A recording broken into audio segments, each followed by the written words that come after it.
Warning: due to the nature of this video, some old, less sensitive logos and names will be used. Obviously, these we know is wrong now. Back then, however, some people thought this was okay for some reason.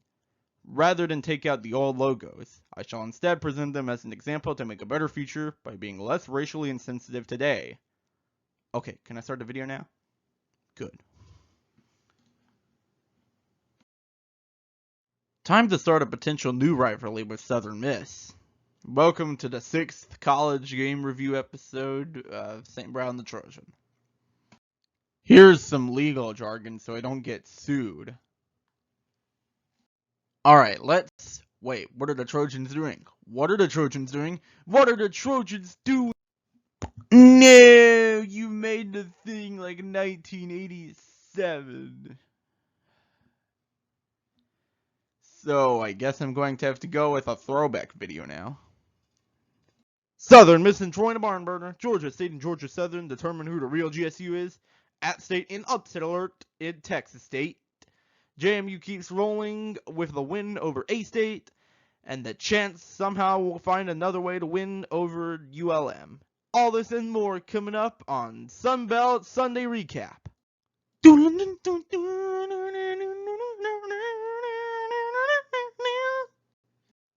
In one of the fastest first quarters I've ever seen.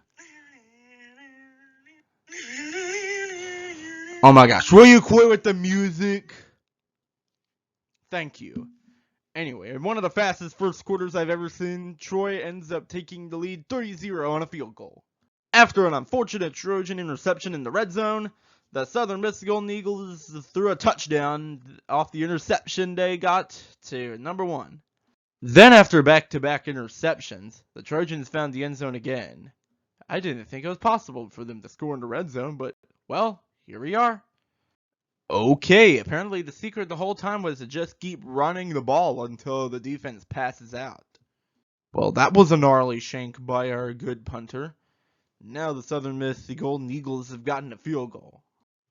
Jeez, what an interception. I don't even care that we got a field goal out of it, and only a field goal out of it.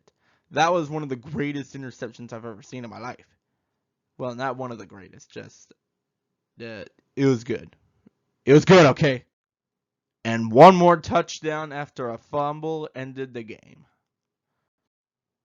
Hate to ask, but are the Trojans good now? The only losses they suffered are to literally a 6-0 team and off a freak accident against App State. I think they're good now. One win was guaranteed, but the other 3 were very quality. Marshall beat Notre Dame, who beat BYU. Southern Miss beat Tulane, who beat Kansas State. And Western Kentucky is a solid USA competitor and nearly beat Indiana. I'm just glad to see the Trojans good again. Man, that battle for the belt is going to be so amazing. Once again, the go to the game, will go to the defense. They only let Southern Miss score 10 points, with 7 of those coming on a short field, and forced 4 turnovers, leading to short fields for easy scores. Without our incredible defense, we would probably be 1-5, so shout out to them.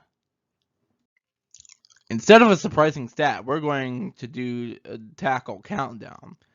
Number 2 ended up having 71 tackles left to break the FBS record after the Marshall game. He was at 59 after the Western Kentucky game, and after this game, he's at 52. Kind of regressing there, buddy.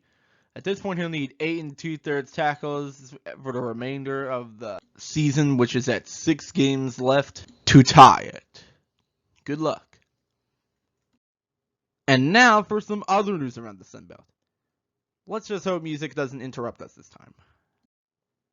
Well, even with combined records of 4-6, I guess you guys still fight for who's the real GSU.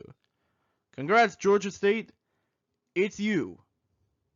What the heck happened to App State? Seriously, they went downhill ever since they blew that 28-3 lead over James Madison. Congratulations, Bobs. You're now the Bobcats.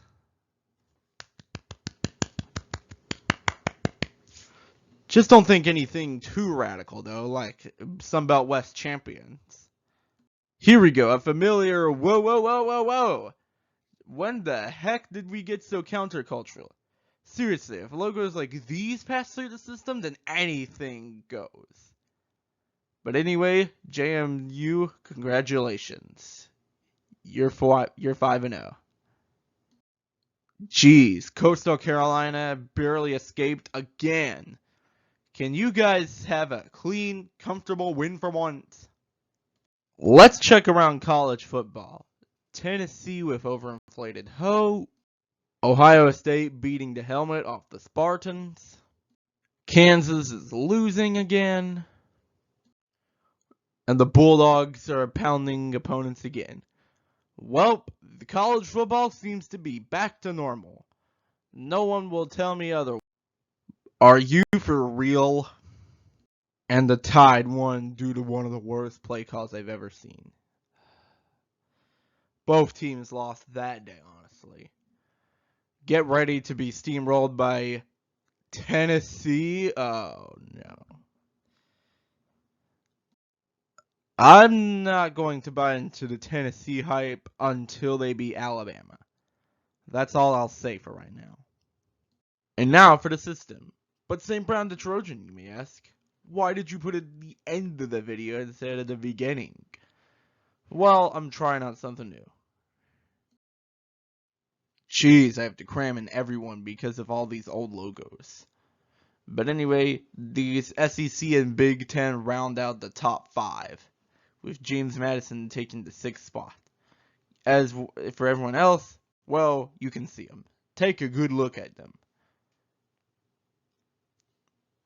Now let's gray them out.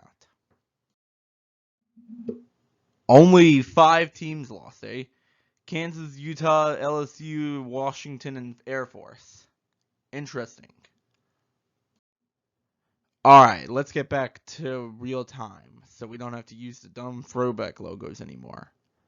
So next up we have Texas State. That is our homecoming game, and they just beat App State. So yeah, that ought to be interesting. What I find funny is that most homecoming opponents are actually kind of easy, which is weird considering they should be hard. Okay, considering that the homecoming crowd wants to see a win, so they're more riled up. But whatever, just my opinion. Also, the Browns lost to the Chargers. It's just another frustrating loss for us. And next up, we play Bailey Zapp and the Patriots, who recently just shut out the Lions 29-0. Let's go. Just roll over and die already. At least the Saints have an easy victory with the win over the Seahawks. It wasn't exactly easy, though, as their offense is good. Yeah, remember the Seahawks are good now. Who would have guessed? Next up, we play the Bengals. Come on.